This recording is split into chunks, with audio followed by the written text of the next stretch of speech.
Ladies and gentlemen, good day and welcome to Vedanta Limited's third quarter financial year 25-26 earnings conference call. As a reminder, all participant lines will be in the listen-only mode, and there will be an opportunity for you to ask questions after the presentation concludes. Should you need assistance during the conference call, please signal an operator by pressing star, then zero on your touchtone phone. Please note that this conference is being recorded. Participants connected on webcast link may change the quality settings to 1080p to watch the proceedings on best quality. I now hand the conference over to Mr. Charanjit Singh, Group Head, Investor Relations, Vedanta. Thank you, and over to you, sir. Thank you, Yash. Good evening, everyone, and welcome to Vedanta Limited Q3 FY26 earnings call. On behalf of Team Vedanta, I thank you all for joining us today. I hope you had the chance to look at the press release, earnings presentation, and the detailed financial statements.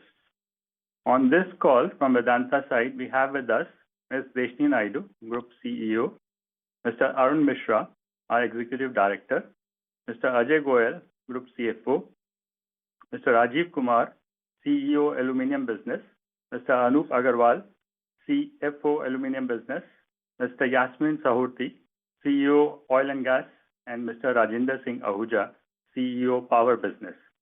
We will begin with the business and operational update from Ms. Naidu, followed by an update on the financial highlights by Mr. Ajay Goyal, and thereafter we'll open the lines for Q&A. With this, I now hand over the call to Ms. Naidu. Over to you, Deshni. Thank you, Charanjit. Good evening, everyone. It is a privilege to address you once again as I present our performance for the third quarter of FY26, a period marked by record operational achievements, key transformational milestones in Vedanta's 2.0 journey. We achieved our best ever quarterly EBITDA of 15,171 rupees crore, while also recording our lifetime high revenue and PAT of 45,899 rupees crore and 7,807 rupees crore respectively.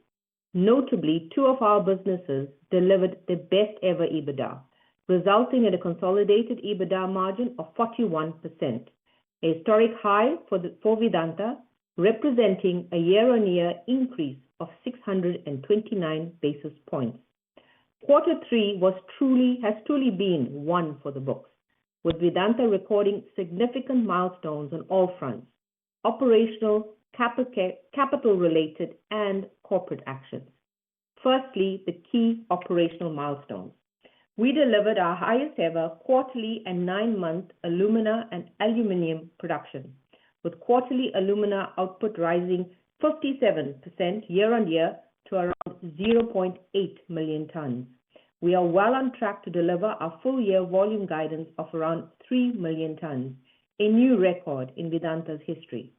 Our aluminium business recorded its lowest hot metal cost of the last 17 quarters at $1,674 per ton, better than our full-year guidance of $1,700 to $1,750 per ton.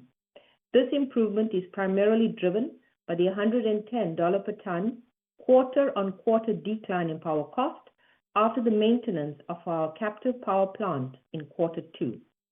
AZL recorded its highest ever mined metal and refined metal output, with both items registering 7-9% increase quarter-on-quarter and 4% year-on-year. Like our aluminium business, Hindustan Zinc also delivered its 5-year lowest production cost at $940 per ton, 6% better than our cost guidance for FY26. At our Zinc International business, the Hamsberg mine delivered its best ever recovery at around 85% in December, with the third quarter production surging 28% year-on-year and 9-month volumes increasing 38% year-on-year, in line with our full-year guidance. Our power business is on track to deliver an outperformance against our annual guidance, with Athena recording a PLF of 72% in quarter 3, which is an 11% increase over guidance. Our iron and steel businesses delivered a record 9-month pig iron production of 680,000 tons.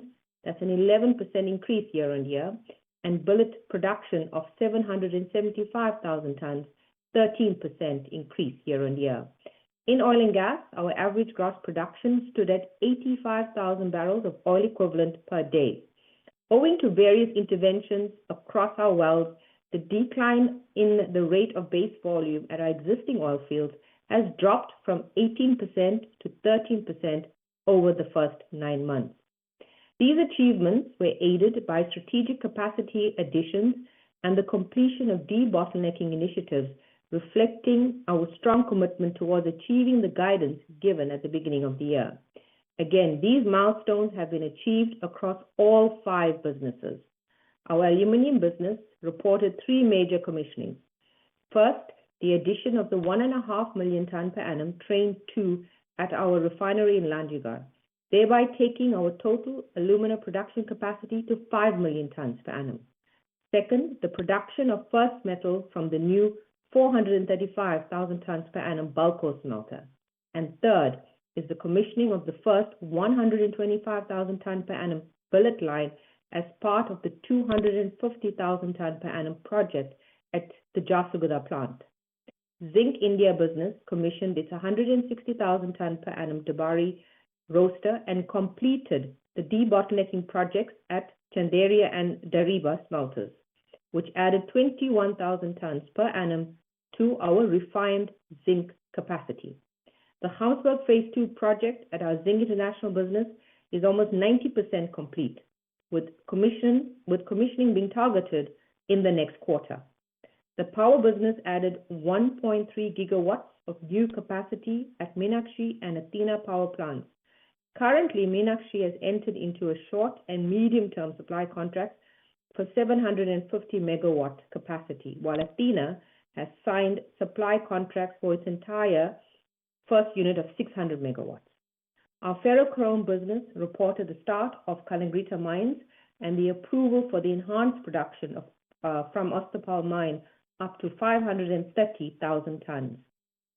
At our Mangla oil field, one of the large ASP implementations globally on a single field is reaching its final stage of commissioning and is expected to open up additional reserves of 50 million barrels for the company.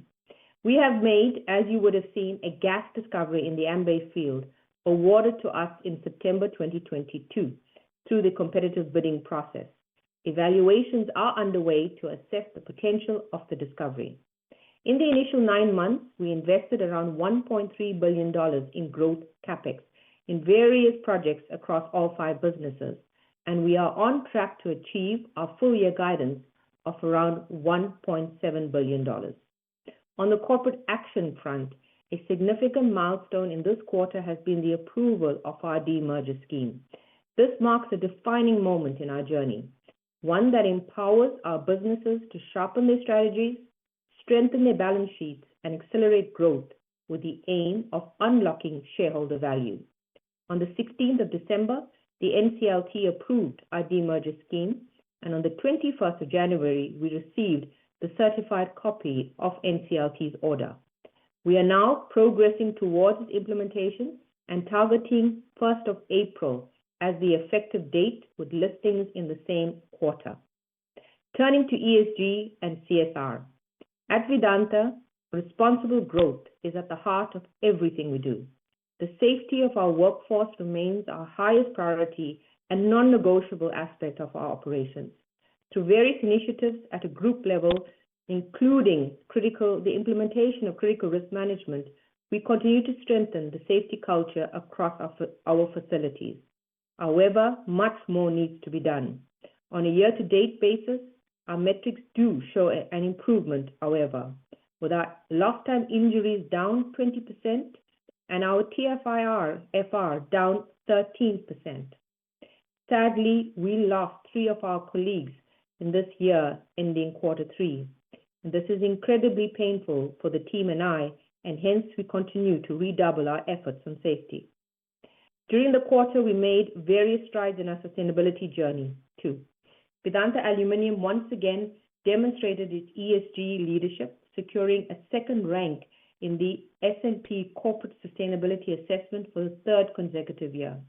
Our oil and gas business made a remarkable debut in its very first participation in the S&P assessment, ranking in the top 5 companies globally in the oil and gas upstream and integrated sector, and emerging as the highest score in India. In the CDP ratings, Vedanta maintained a strong climate score of B, while our water rating improved from B to A-. Besides ratings, we also achieved other recognitions, reflecting progress across our sustainability commitments. Hindustan Zinc's Kayad mine was recognized for excellence in energy and water efficiency.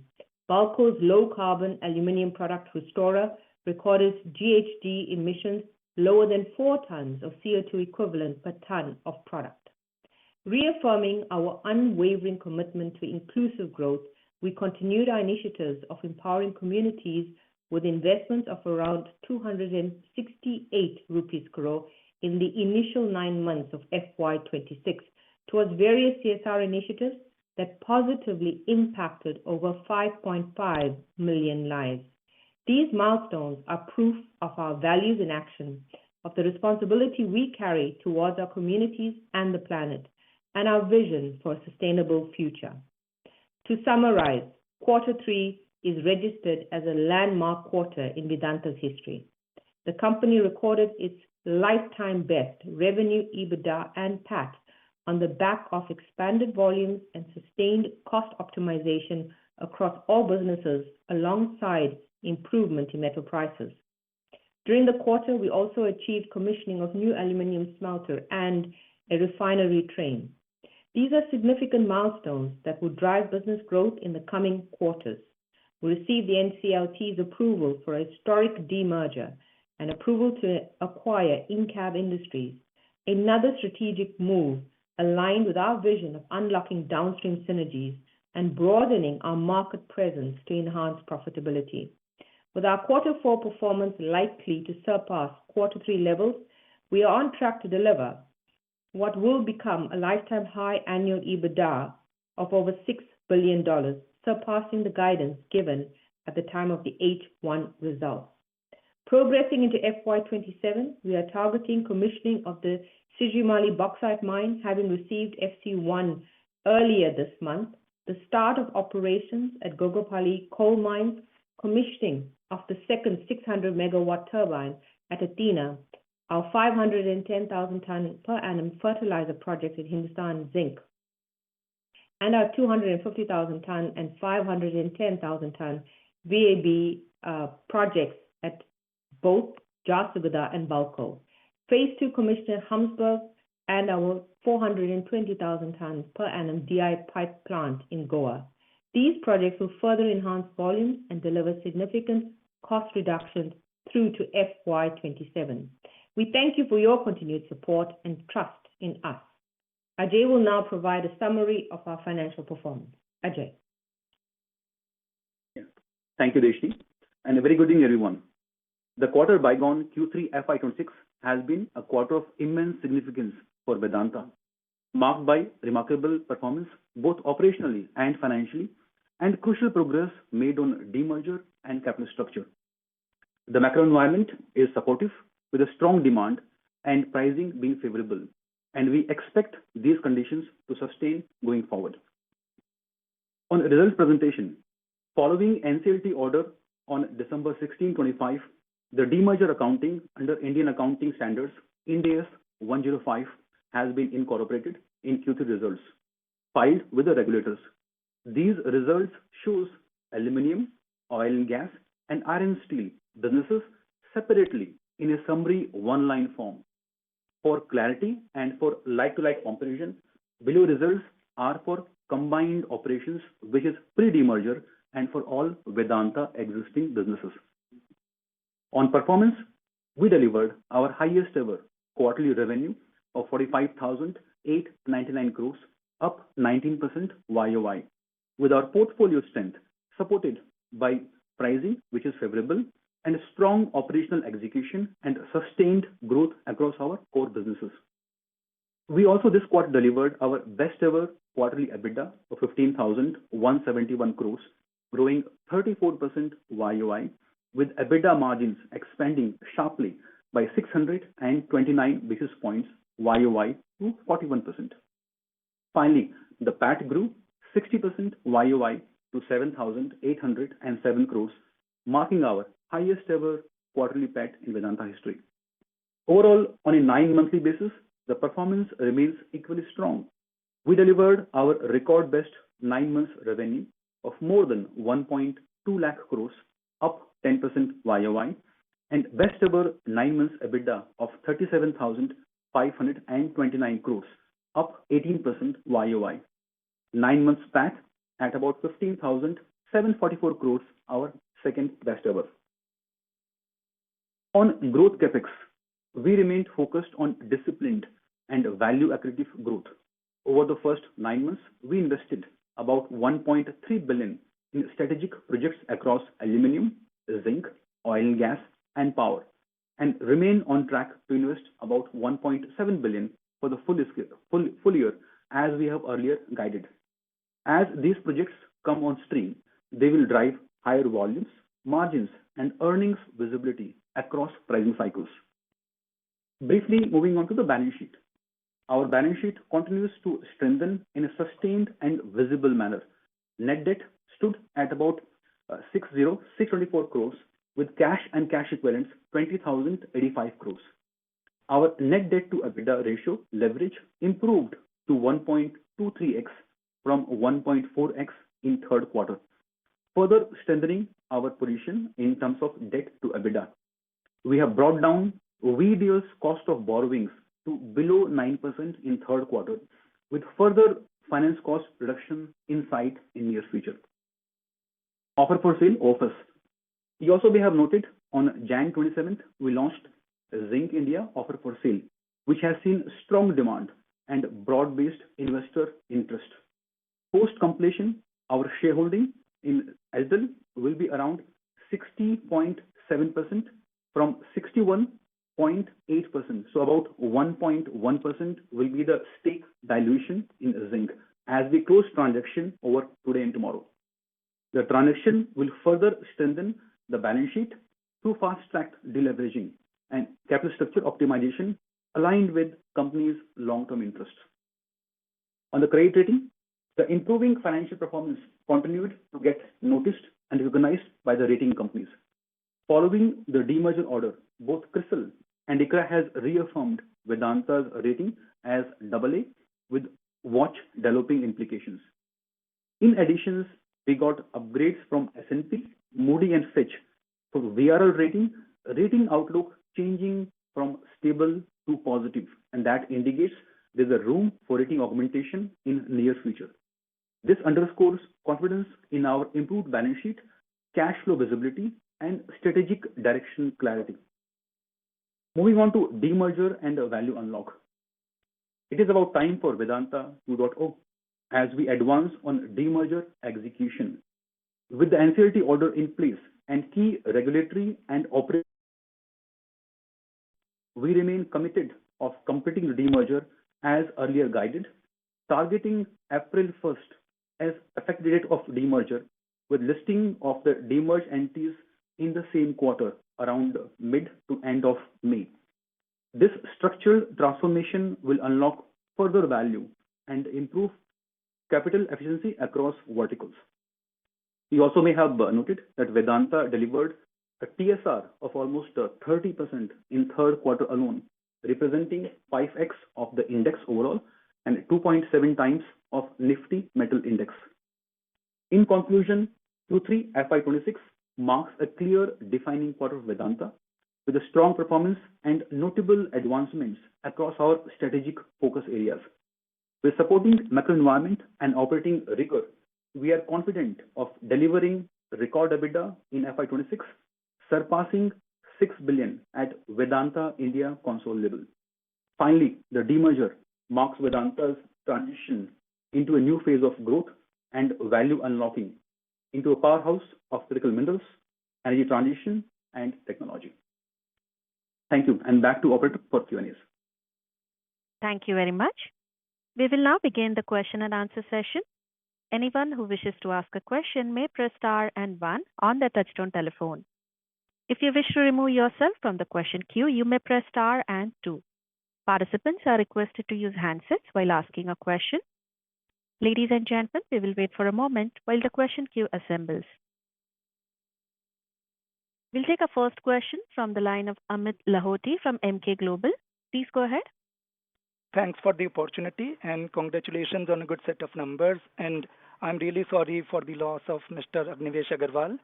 So my first question is on demerger. As we have classified the businesses as discontinued operations in the financial statements, is it fair to say that all the approvals and name transfer on the assets are in place for demerger to go through? Amit, thank you so much for the question and thank you so much for your condolences.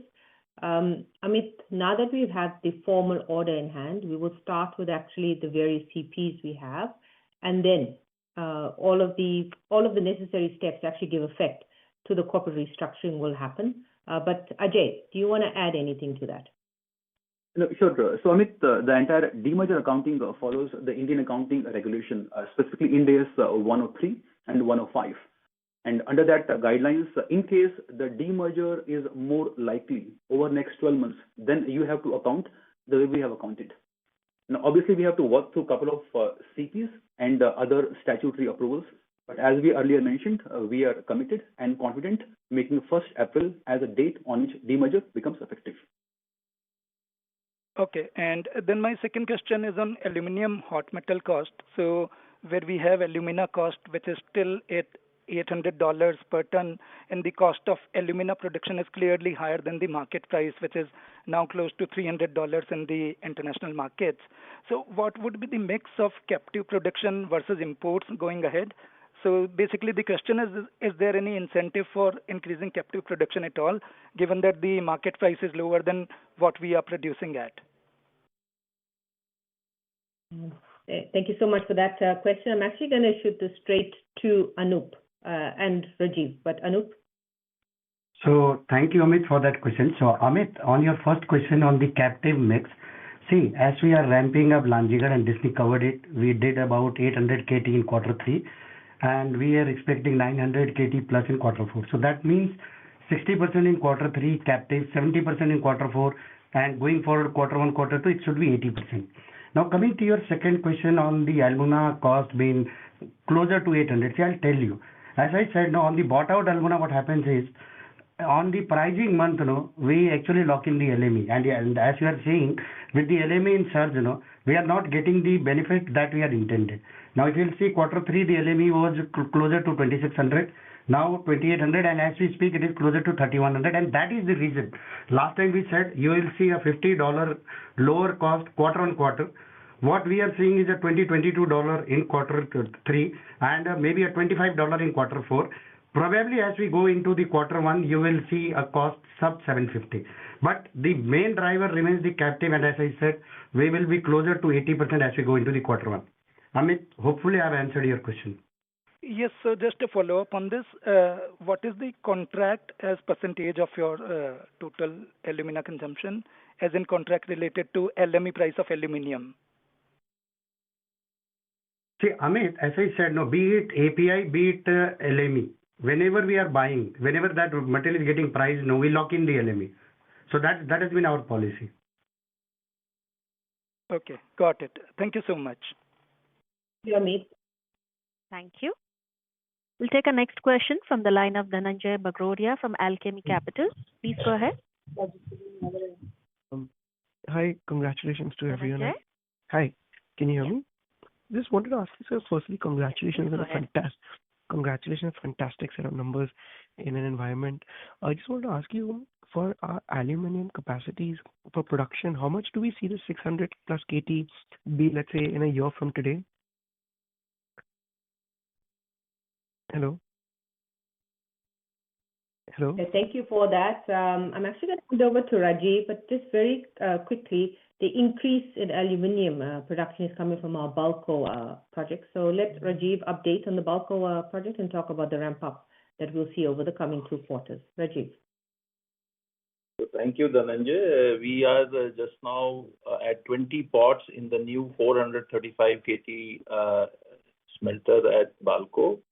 We intend to increase to about 1 lakh ton by this year end, March end, and then next 3 to 6 months we'll ramp up the rest of the pots. There are 304 pots divided into 4 zones. So the first set of 76 pots would be online by March, and the rest of the numbers would be on by in the next 3 to 6 months.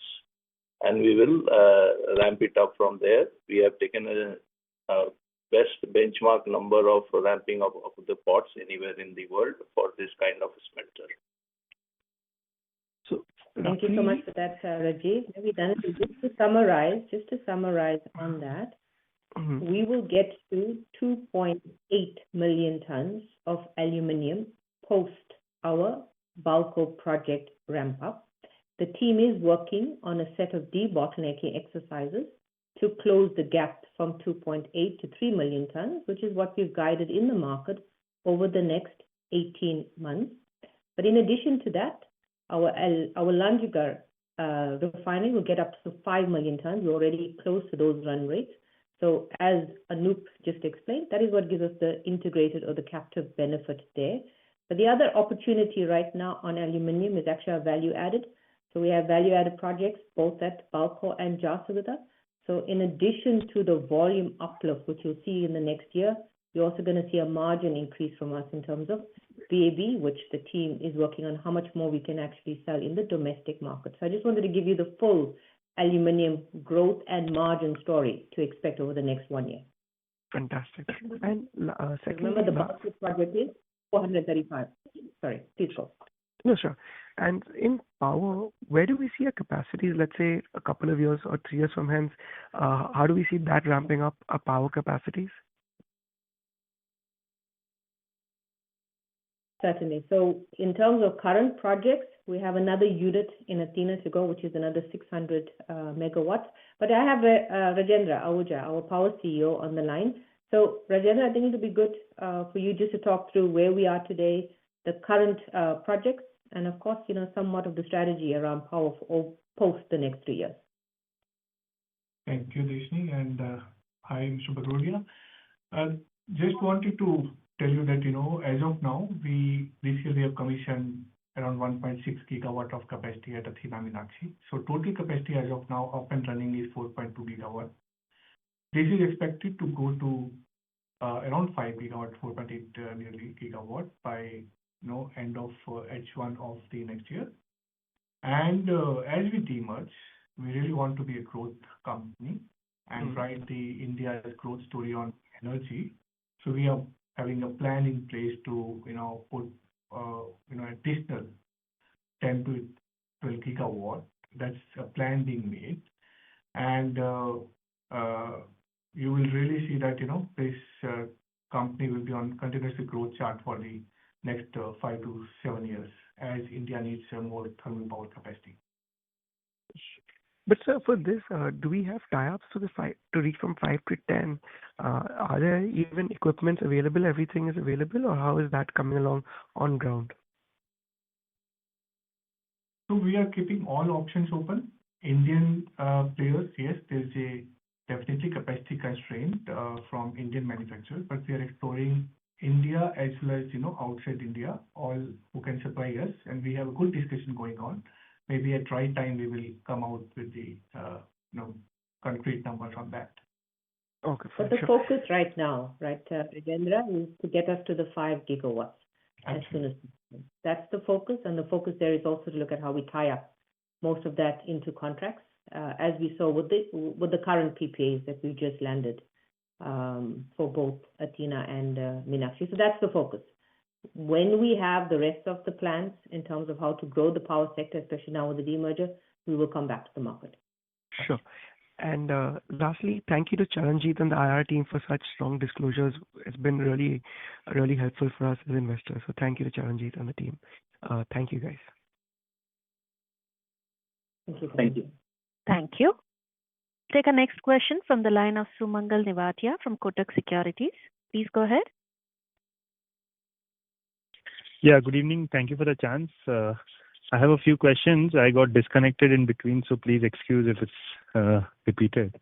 Firstly, I wanted to know hedging volumes. What proportion is hedged for fourth quarter and mainly for FY27 across divisions, mainly aluminum, silver, and zinc.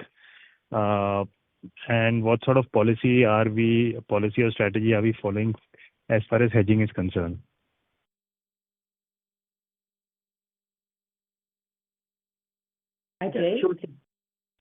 Sure, Sumangal. We haven't covered hedging, so I think it's all right.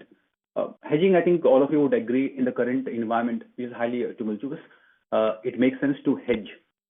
Hedging as a policy is dynamic. It is a real time, and we map the market impact practically on time, real time basis. We also have a global expert out of Vedanta advising Vedanta Risk Committee on the hedging. So it is a joint call that we all take. That's the policy. In terms of how much we have hedged across the key commodities, so silver hedging for the current fiscal as of now, it's about 68 tons, and it's about 10% volume of the current fiscal. Additionally, about 50 tons is covered for next year, about 7%. So overall, 10% for the current fiscal and 7% for the next year. 17% is a hedged quantity. The average rate is about $45 per troy ounce. In case of zinc, the hedging is almost 50 KT each, both for the fourth quarter and next year. So almost 100 KT, almost 9% volume for the full fiscal is hedged. The average value, the price locked is almost $3,000 per ton across Q4 and next year.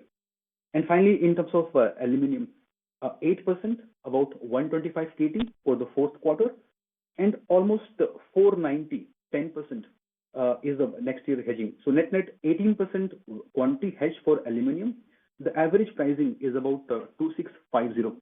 So in summary, about 10% for the current fiscal and 10% for the next year has been hedged. Thanks. Ajay, can you just give FY27, what is the price, hedge price? The average price is fourth quarter and FY27, right? That's correct. That's right. In fact, for the next year, the numbers are much higher, slightly higher. So silver at about $55 per ton. About the quantity is 48 tons exactly.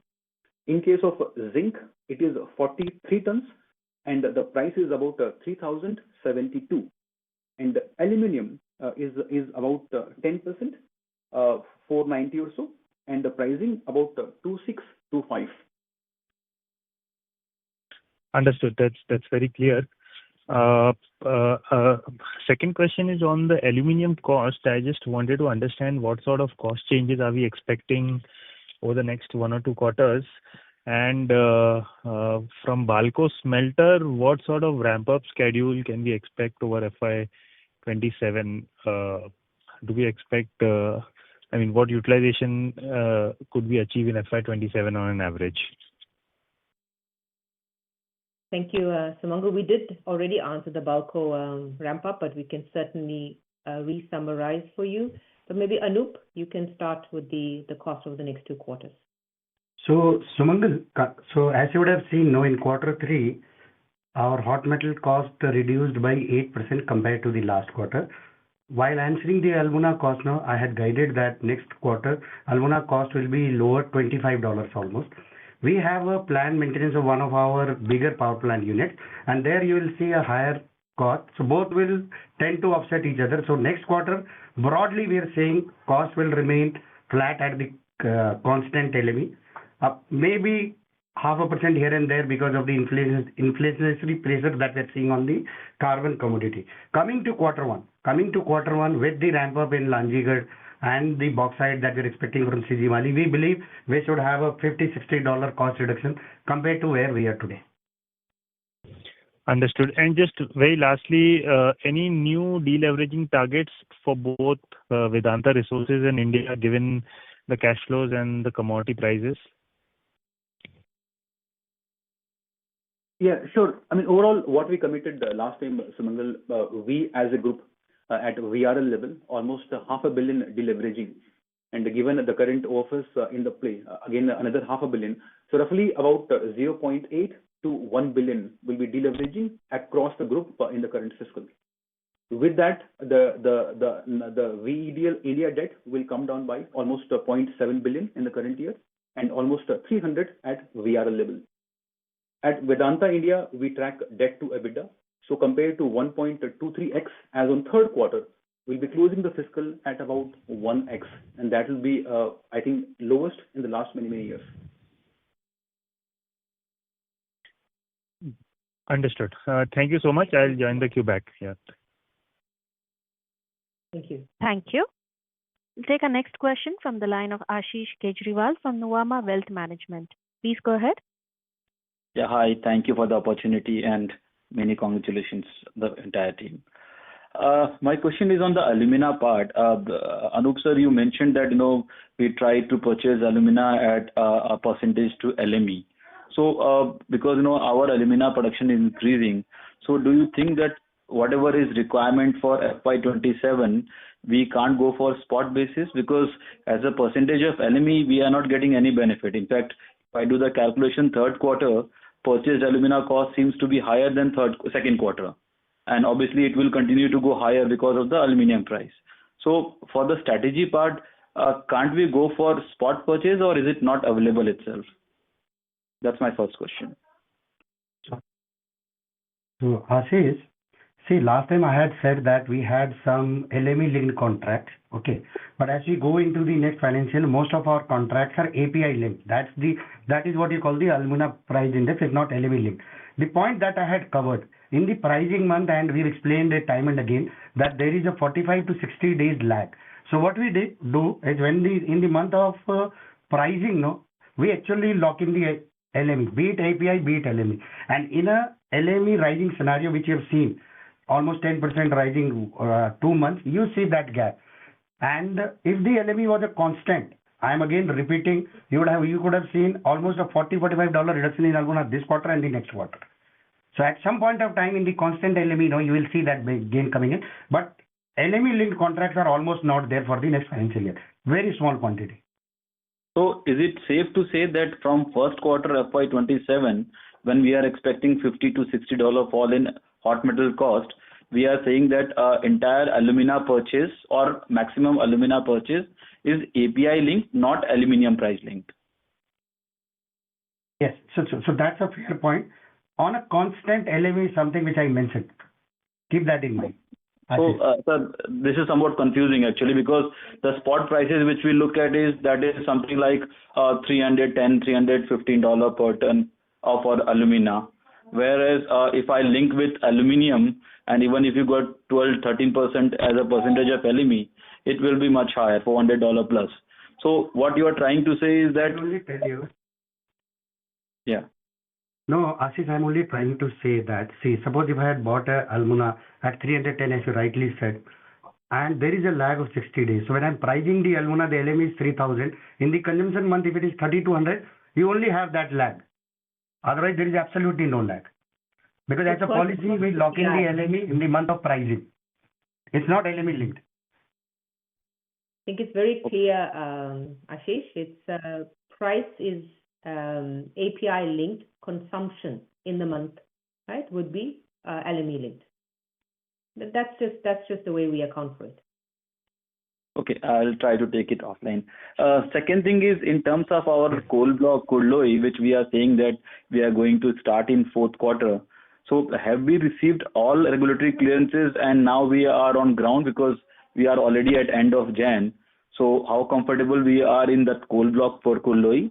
And as well as Sijimali, we have received stage 1 forest clearance. But even after that, we need to clearance and other local bodies clearances. How comfortable we are saying that, Sijimali, we can start before monsoon this year? Rajiv, I think you can give a full update on both the coal as well as all our bauxite blocks. So, thank you for the question, Ashish. On Kurloi, as you rightly said, we got the FC Stage 1 on 12th of May 2025 and FC Stage 2 clearance we got on 12th of January this month, 2026. And CTO and some approvals, mine lease opening as well as escrow account opening. All that is running in parallel, and we are quite hopeful. We have already put in the MDO, and the team is on ground, and we are ready. We have already shifted our offices in that area on Kodloi, and we are very hopeful of commissioning the Kodloi mine by Q4 of FY26, which has been the guidance. As far as Sijimali is concerned, FC Stage 1 was obtained on 31/12/2025. EC, we are expecting by February 26, and we are quite hopeful of operationalizing the mine, as you rightly said, in the monsoon month. So we are quite there, and we are very hopeful of doing both. As far as Gogarpalli is concerned, we have also made headway, and mine plan is already approved. And public hearing, we got it in January 26, done, completed. EC, we are expecting by May 26, and FC by July 26. Again, commissioning, as we have guided, we will stick to that commissioning. So we are in control, and last leg of approvals as far as Kodloi, and operationalizing Sijimali by Q1 FY27. Thank you. That's great. And lastly, on steel, we have not heard anything on the getting clearances for our expansion from 1.5 to 3. And obviously, every quarter or half yearly, we keep on postponing that, final date. So where we are, do we think that that 1.5 to 2 or 3 million ton approval from the government or the regulatory authorities we are going to get in this year, or actually where we are on that process? Thank you. Thank you so much for the question. So we have completed the acquisition of our 913 hectares of forest land that we've already handed over to the forest department. The team on the ground has been engaging with the MOEF CC in terms of what else we would need to comply with. We are very encouraged with the fact that we are concluding this now when MOEF CC has relaxed the requirement in terms of the forestry ratio of 1 to 2. So against that and the engagements on the ground, Ashish, I don't want to preempt, but we are most hopeful that this would happen in this quarter still. And then in terms of progress on the ground, the team continues within the constraints we have to make overall progress on the project. I think the project is some 70% complete, of course, within the constraints we have. So once we get the approvals, we'll start to accelerate the rest of the project completion. Thank you so much, team, and I must congratulate for the team for effective debt management as well as project execution. Thanks, and hats off to you guys. Thank you. We'll take our next question from the line of Pallav Agarwal from Antique Stock Broking. Please go ahead. Yeah, good evening. So, the first question was on the timeline. So, we're still showing power business as under continuing operations. So, are we confident that we should be able to get all requisite approvals before, March or April, if you want the full demerger to be effective? Ajay, do you want to take that question in terms of just reiterating the timelines as we understand it for demerger? Yes, it is just the dates, Pallav. I mean, as we know, the bigger demerger, the 4 businesses, the NCLT order came on December 16th, which falls within the third quarter, October-December. The NCLT order for power, the Delhi bench, in fact, came on January 7th. So it is an event post-balance sheet date, and hence power is part of operations continuation. So in terms of approvals, we intend to demerge all 4 companies on the same day, and the target right now being is the 1st April. So they will be all co-terminus on the same day. Sure. For the perspective of valuing the individual businesses, so how do we, apportion the portion of debt among the various businesses? So probably get a proper picture of the valuation of the different entities. As we speak right now, the management is focused singularly, in fact, carving out multiple balance sheets and debt allocation and many more statutory requirements. So in terms of debt, I think that remains simpler part. When we went to the bankers seeking NOC, in that case, debt allocation was broadly aligned with the bankers as a precondition for granting NOC for demerger approval. So broadly, the net debt in Vedanta India Console at about 6.7 billion will get apportioned in the ratio of assets that each entity will carry post demerger. One more dimension remains each entity's cash generation and debt serving capability. So in summary, a significant portion of debt out of 6.7 billion will go to aluminum, some portion to power, and the remainder Vedanta.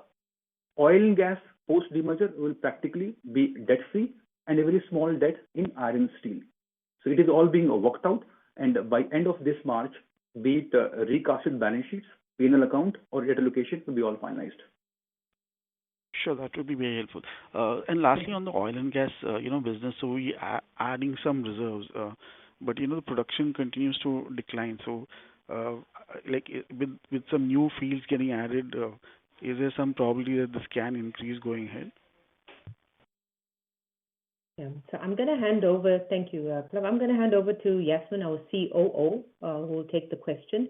But I just wanted to also, remind the market that we did come in and talk about, 3 different projects that we were undergoing in Rajasthan. Firstly, on ASP, as well as the work that we had to do on tight oil, and then some of the exploration activities in terms of infill drilling. So, Yasmin, when you update, I think just because we spoke to the market the last quarter, let's just speak about why the volumes didn't come to plan and what is the recovery plan that we have underway across Kenya. Right. Good afternoon, everybody. So the main reason why volumes are not coming to the level that we expected is actually delaying of the project's ASP commissioning and startup, which is enhanced oil recovery, one of the largest in the world and very expensive technology. However, we are about to finalize commissioning and startup and to pick up the first volumes of the contributions from the reservoir in that way in period of next 3 months. This is first bucket. Second bucket is tight oil, is immense, basically reserves in place and the resources that we are converting to the reserves. And with the intensive recompletion strategy and the drilling new wells, we'll pick up that from the existing 8,000 to 15,000.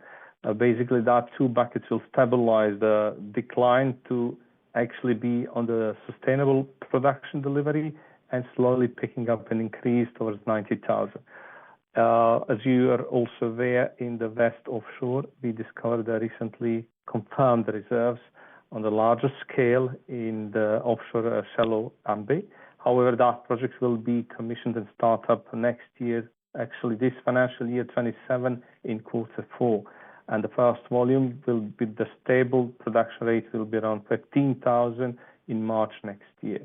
On the Northeast, biggest prospect, we are in the continual delay for the first and the most important exploratory appraisal project, SP1. It is not easy to operate over there. We are finally coming with all commitments towards the environment and the local government in terms of approvals. And without that, we cannot ultimately start our drilling program. We hope it will be commissioned end of this financial year, end of March, and then we can drill 2 to 3 wells, which will discover potential volumes of up to 100 million reserves, which will definitely ramp up production in our entire portfolio, especially from the Northeast. That's in the nutshell everything. We have a couple of more projects which are working for the further development, like a heavy oil in the Rajasthan North, like an infill on the south, satellite fields of oil in the Rajasthan South, and the East Coast, very promising big prospect of LM backfold onshore to offshore drilling, which may increase our reserves to 50 million additionally. So all in all, we expect the next year to stabilize everything and to grow to at least 90,000, and then year after the year reaching our ultimate target of 150,000. Sure. Thank you so much for the detailed answer. So just finally, I think as part of the demerger, there was some guarantee to be provided for the, I think, the arbitration dispute. So would that be at the Vedanta Limited, the primary company level, or at the, the oil company level? You are referring probably. Thank you, Yasmin. Yes, Talab, that's already been dealt with at the current structure. So when we demerge, that will be without the obligation sitting at the entity level. Sure. Yeah, thank you so much. That's it. Thank you. We'll take our next question from the line of Ritesh Shah from Investec. Please go ahead. Yeah, hi. Thanks for the opportunity. A few questions. One is for Ajay. Sir, we had a certain outgo commitment at VRL with respect to interest in ICL. Any update on that? Because honestly, we were expecting some payout to fund that. So if that thing is something which has been taken care of, how was it funded? That's the first question. Yeah, sure. So in fact, all of the ICL is on track as we have committed, or as in fact is contracted. As of now, out of $1 billion ICL advanced in 2019, 417 million remains outstanding, and practically 200 is due on Jan 31st in 3-4 days from now, and the balance 200 sometimes in Q1, which is end of May. So out of 200 ICL due in January, 50 million, in fact, we have prepaid in December. So 150 now remains pending in January, and the balance 200 in May. The entire ICL 50 million will be paid on time. Right. So this balance 150, and there was an interest payment, I presume 270, 280. So the idea is to still fund it via dividends? So if you look at the fourth quarter, Jan to March, so almost 150 million is the ICL. There is no other debt due in the fourth quarter. So 150 is the ICL, and the balance 125 million is the interest. So overall 275 million. Now, how do you fund it? Again, the option remains the mix of refinancing and repayment. Now, dividend, as you would appreciate, Ritesh, is a board matter, but we have in the past been committing about 6% dividend yield, and what we have paid in the current fiscal is almost 3%. So a payment of a dividend in the fourth quarter is likely, subject to board approvals. In that case, the entire dues, almost 275 million in the fourth quarter, will be addressed through dividend. Amazing. Thank you. Thank you so much for a detailed answer. My second question is, how should we read into confidential filing for copper tech metals? So I'm reading it more from the VRL debt profile and the recent OFS that we have in Hindustan Zinc. How should we read into promoters holding into Vedanta and Vedanta holding into Hindustan Zinc? Like, how should we look at a broader top-down thought process from a company?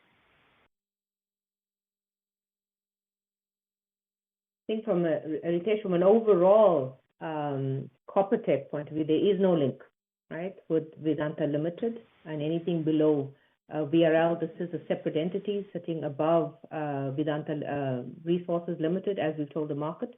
And that entity today will be holding 80% of our KCM interest, that, as we've told the market, that we have filed an S1 that we're going through the process with now with the SEC in terms of next steps. But there is no link. Please correct me if I'm wrong. So it's a VRL which holds 80% into the entity, right? Yes, it is VRL that currently holds 80% of our KCM interest, with 20% being held by the local government entity in Zambia. Correct. So would it be possible for you to give some color on what is the thought process? I appreciate it, nothing to do with Vedanta, but it will impact the debt profile at the VRL level. So that's where the interest is from. Ritesh, Deshni, sorry, I'll have to intervene here. We are in the silent period with respect to having done the S1 filing. So we can't speak anything until the process is continuing. As we guided in the last results call as well. Okay. I'll just move to the next question. Thank you. I'll just move to the next question. Thanks for detailed disclosures with respect to the different entities. But if we had to understand the element of accumulated losses, unabsorbed depreciation, tax efficiencies, is there a way in which you can help us? We can appreciate these variables. That is a work, Ritesh, right now is underway, as I mentioned. So over the next 8 weeks, 2 months or so, recasting multiple balance sheets for each of our resulting entities, debt allocation in terms of finalization, structure of the management in place, all will be worked out. Allow us maybe almost 2 months time, you will have all the numbers. One thing I can confirm to the entire audience and through you to the stakeholders at large, that demerger in fact becomes an opportunity across the areas. Take an example, the office right now in the play, the value is almost rupees 3,000 crore, and that also gives us a reason to fast track the entire deleveraging. And as I earlier mentioned, our intent is to make oil and gas business debt-free, pre-demerger, and also our iron steel business almost debt-free. So many of this structuring will be in Vedanta opportunity from taxation viewpoint and otherwise. Thanks for that. I didn't get the 3,000 crore number, sir. So the offers for zinc right now, we're looking at almost 1.1% as the bidding both by retail and institution got closed at say 230. It's about 1.1% stake sale, and that's rupees 3,000 crores broadly. And the entire amount will be used for deleveraging. Sure. And last question, in notes to accounts, we have mentioned a claim of $512 million. How should we look into this? I understand it's sub judice, but under which entity will this fall, and how should we look at this variable going forward? That's an ongoing matter with the MOPNG. It pertains to oil and gas, and the matter is in arbitration. In fact, all the judgments in the past has been in Vedanta's favor, and in our assessment, that matter is medium to low risk. So if there is a windfall gain, where will it fall? Right now, it is arbitration is in the play, and the next date of hearing is sometimes in the middle of March, and that will determine any gain, if at all. Any accounting implications, gain or otherwise, we go in oil and gas business post demerger. Right. It's ring-fenced to oil and gas, whatever the decision will be. Okay, perfect. Thank you so much for the detailed answers. Wish you all the very best. Thank you again. Thank you. We'll take our next question from the line of Rashi Chopra from Citigroup. Please go ahead. Thank you. Just on Zinc International, how do we think about the cost in the fourth quarter and next year?